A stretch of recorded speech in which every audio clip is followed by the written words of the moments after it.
October 14th, 2023, 9:42 p.m.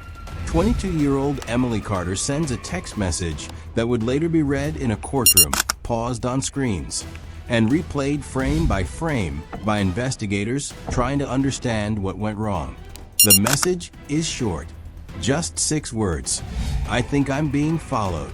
At that exact moment, a surveillance camera mounted above a dimly lit parking structure captures her walking quickly toward her car. She glances over her shoulder once, then again, her pace tightening with every step. Nothing about her movements suggests panic yet, but something is off.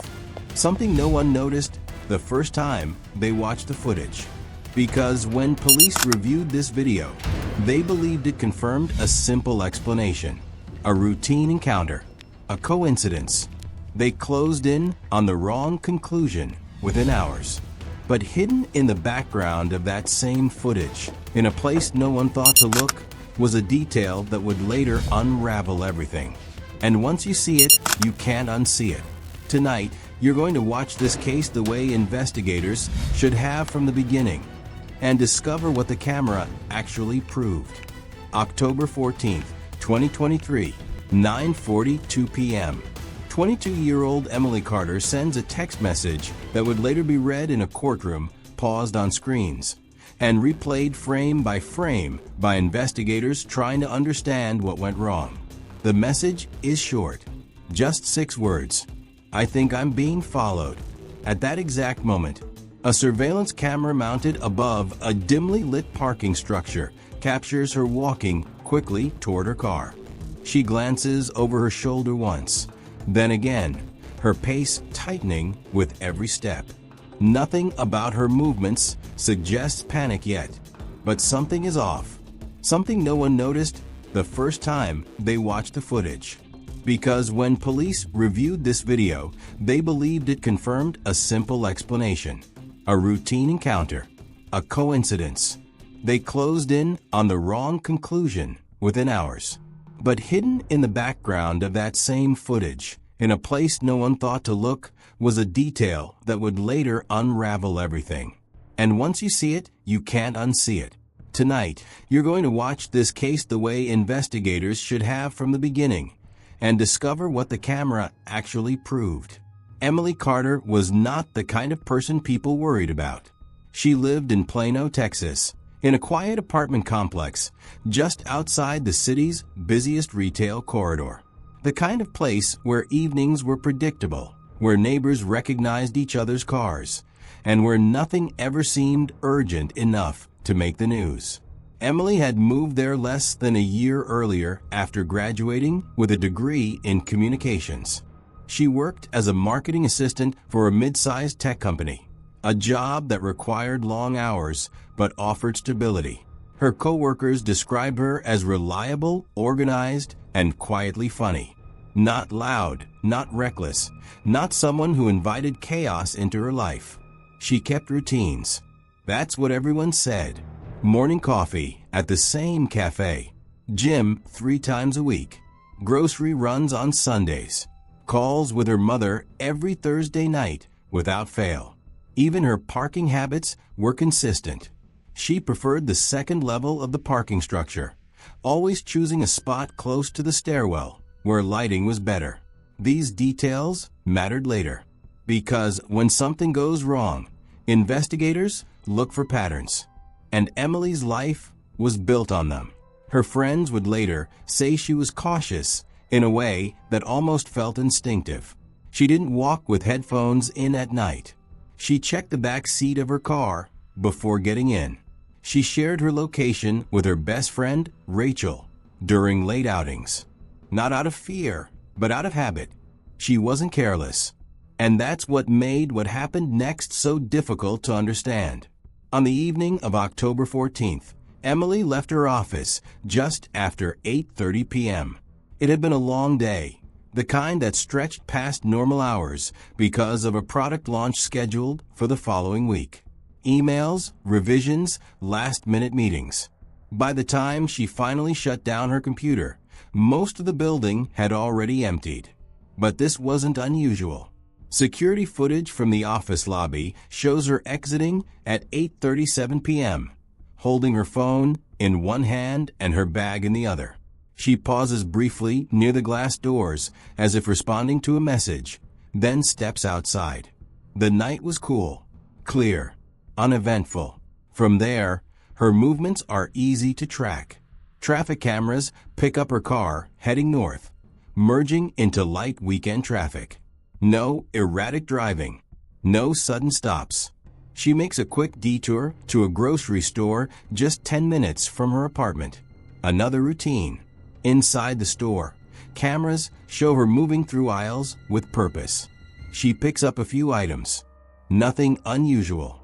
At one point, she smiles at something on her phone. Possibly a message. Possibly a video. There is no visible sign of distress. But this is where something subtle begins to shift. At 9:18 p.m., she exits the store and walks toward her car. A man can be seen leaving the store seconds after her, though at the time, no one paid attention to him. He doesn't approach her. He doesn't speak. He simply exits and walks in the same general direction. At least, that's how it looked. What they didn't notice was how closely he matched her pace. What they didn't question was whether this was coincidence or the beginning of something deliberate. Emily drives the final stretch home without incident. Her car enters the apartment complex at 9:36 p.m. The security gate opens, then closes behind her. Everything appears normal, and for a few minutes, it is. She parks on the second level, just like always.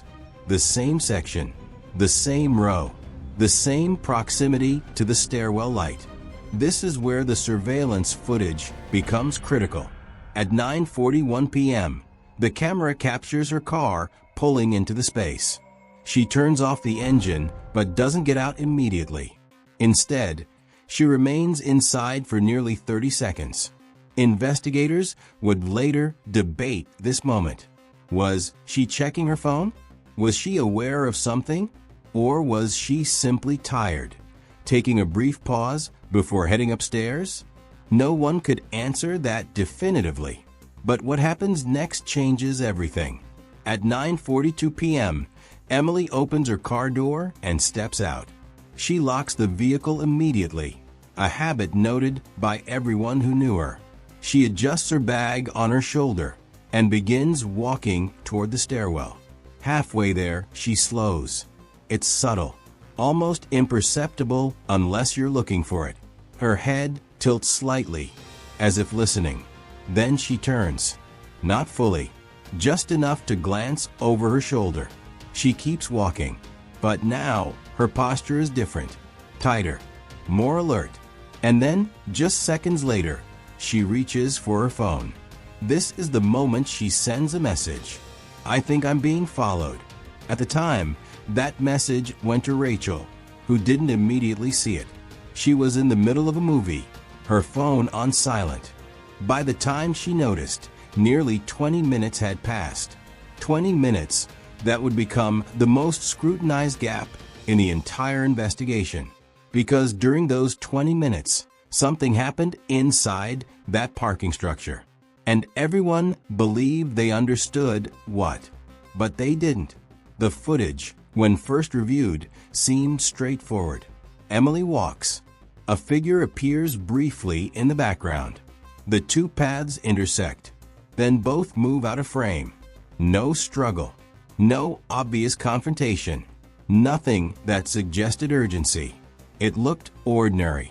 And that assumption would shape everything that followed. But this is where everything changes. Because the one thing investigators trusted the most, the camera itself, was also the thing that hid the truth in plain sight. And by the time anyone realized what they had missed, it was almost too late. At 9:42 p.m. and 11 seconds, Emily Carter is seen moving across the second level of the parking structure, heading toward the stairwell. The lighting is uneven, casting long shadows between the concrete pillars. Her footsteps are quick but controlled. She is not running, not yet. At 9:42 p.m. and 18 seconds, A second figure enters the frame. At first glance, it appears incidental. A man walking from the far end of the structure, partially obscured by a support column. He is several car lengths behind her. His hands are at his sides. His pace looks casual. This is the moment investigators would later label as the point of contact.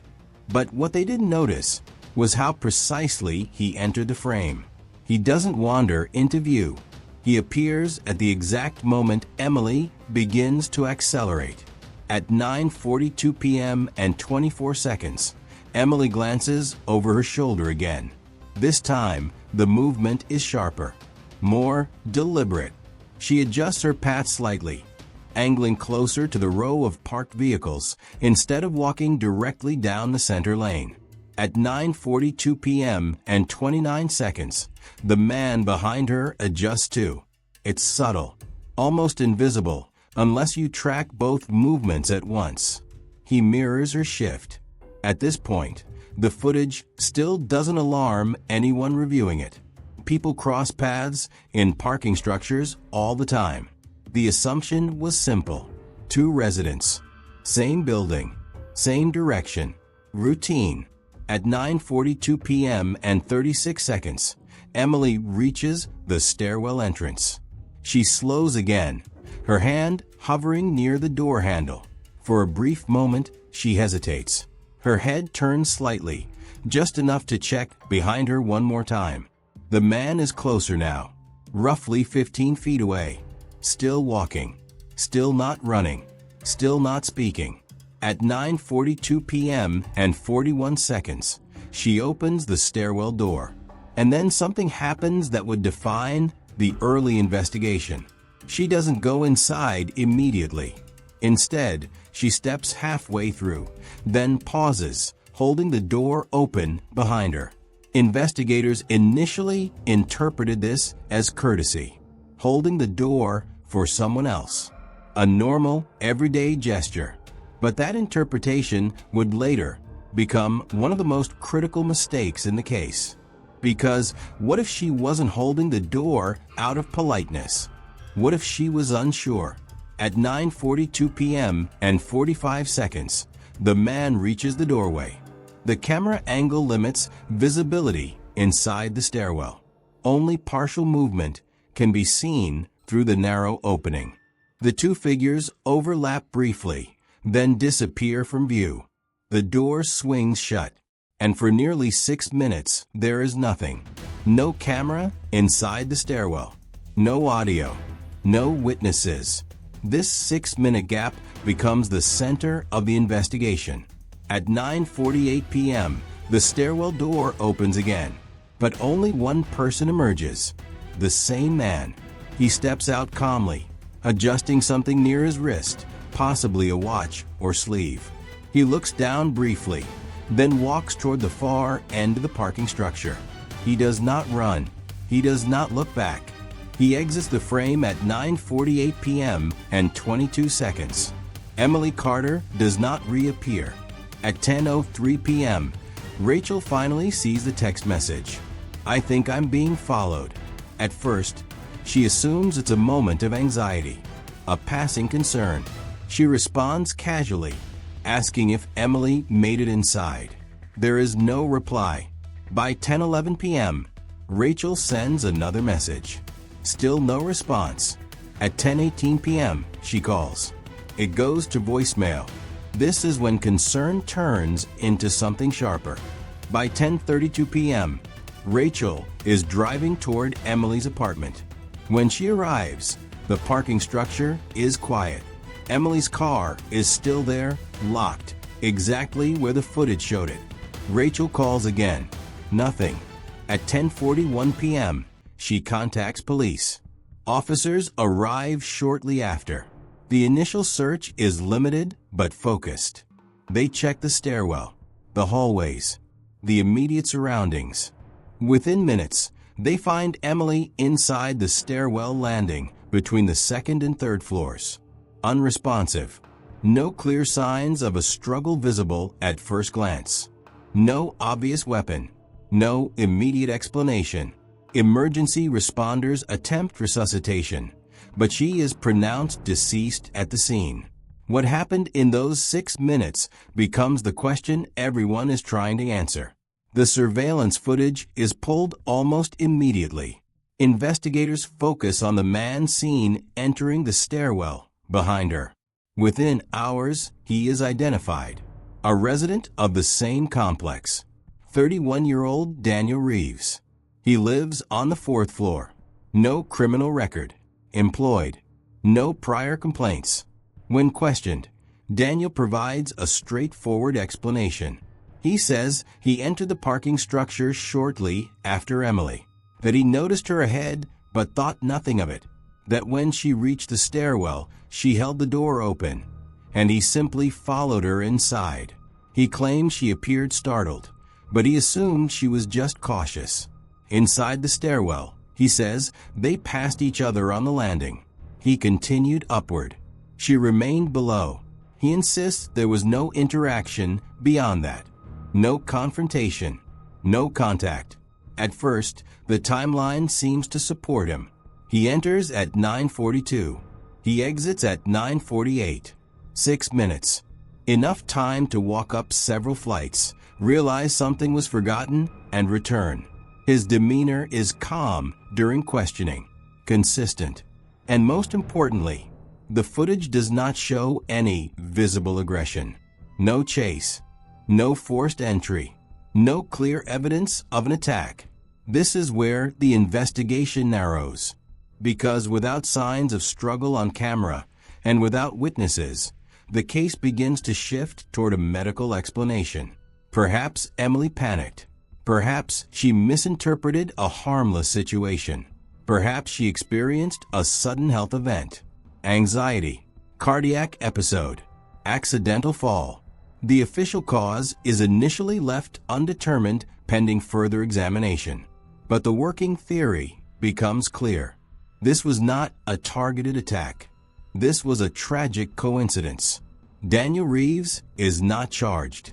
The case begins to cool. But this is where everything goes wrong, because the one piece of evidence everyone trusted, the video itself, was never questioned deeply enough. Everyone was watching the same footage. Everyone saw the same movements, but they were all focused on the wrong person. And what they didn't notice wasn't in the center of the frame. It was somewhere else entirely. A detail so small, so easy to dismiss, that it slipped past detectives, analysts, and even forensic reviewers. And yet, that single detail would eventually dismantle the entire timeline and expose a truth no one had even considered. Because Emily Carter was right. She was being followed, just not by the person everyone thought. For nearly 3 months, Emily Carter's case sat in a quiet category investigators rarely talk about publicly. Unresolved, but not urgent.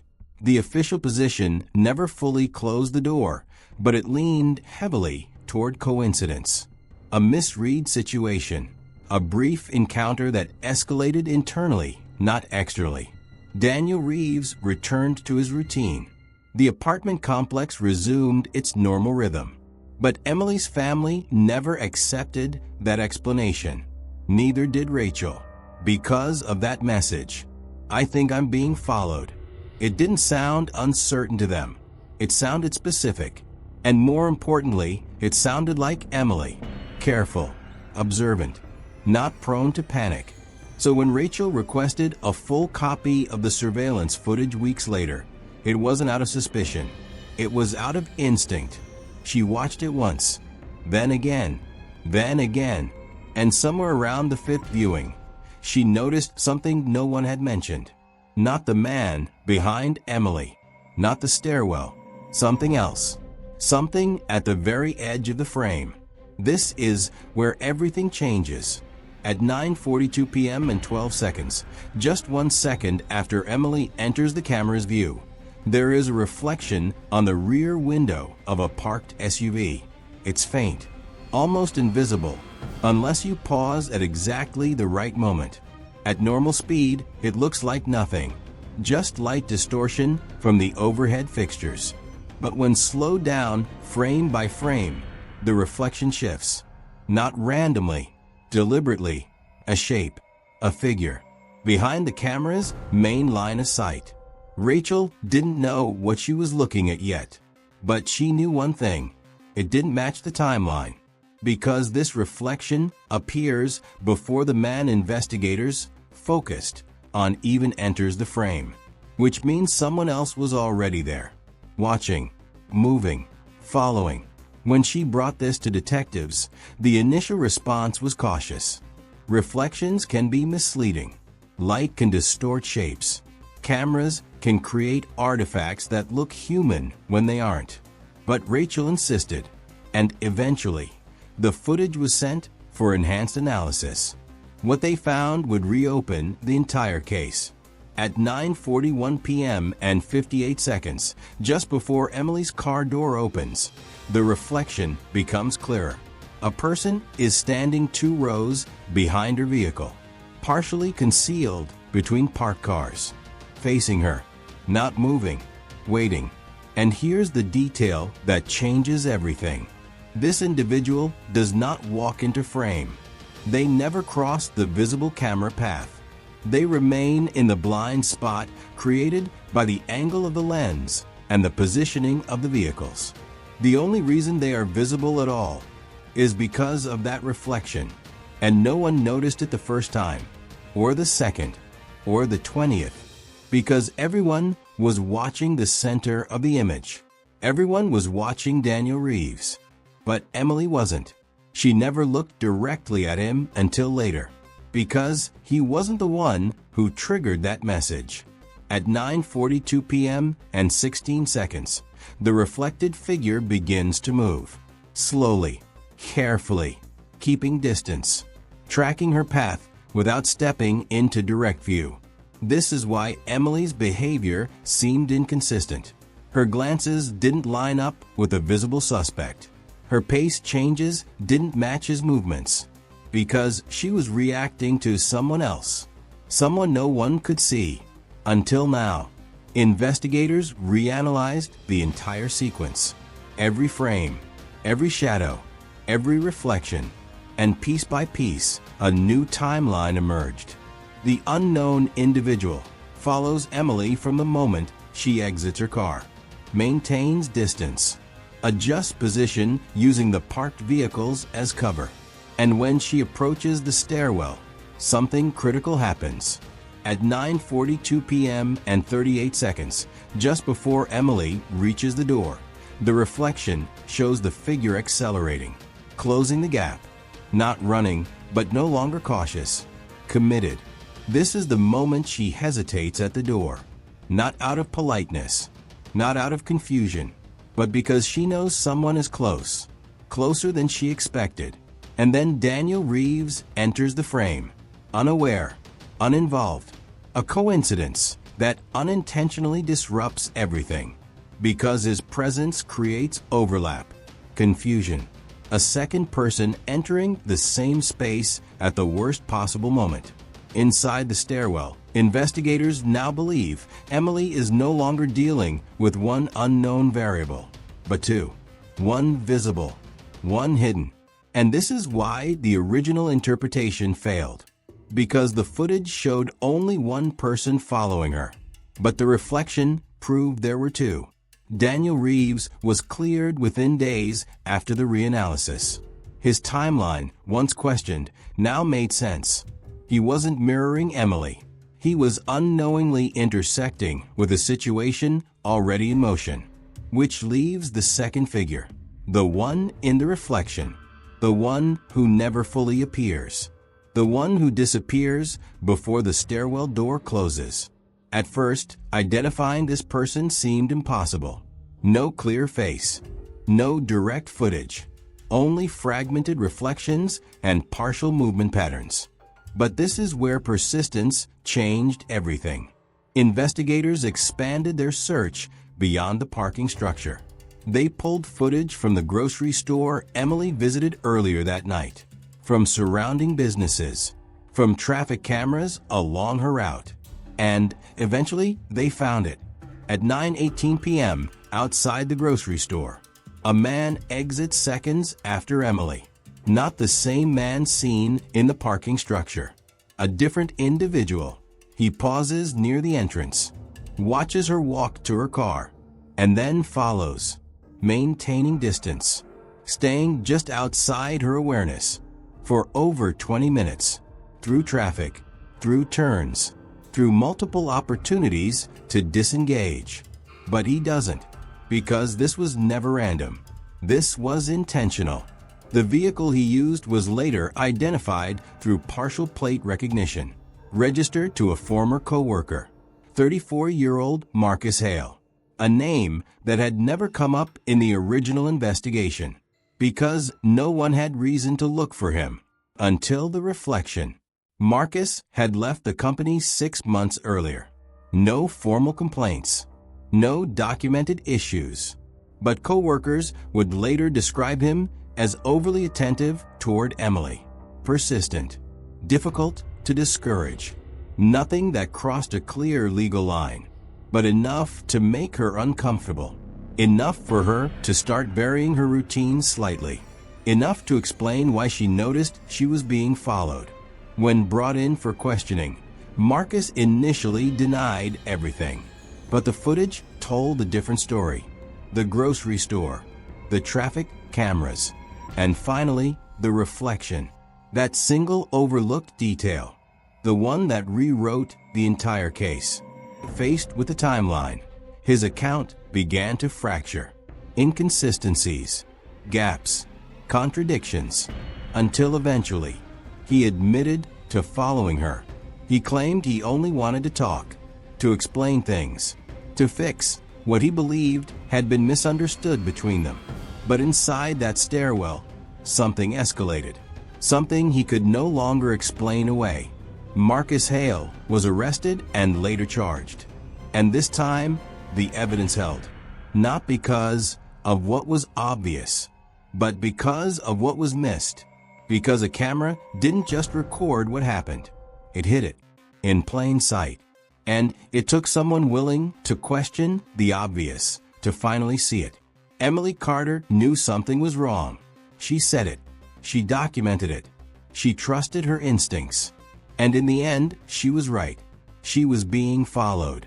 Just not by the person everyone thought.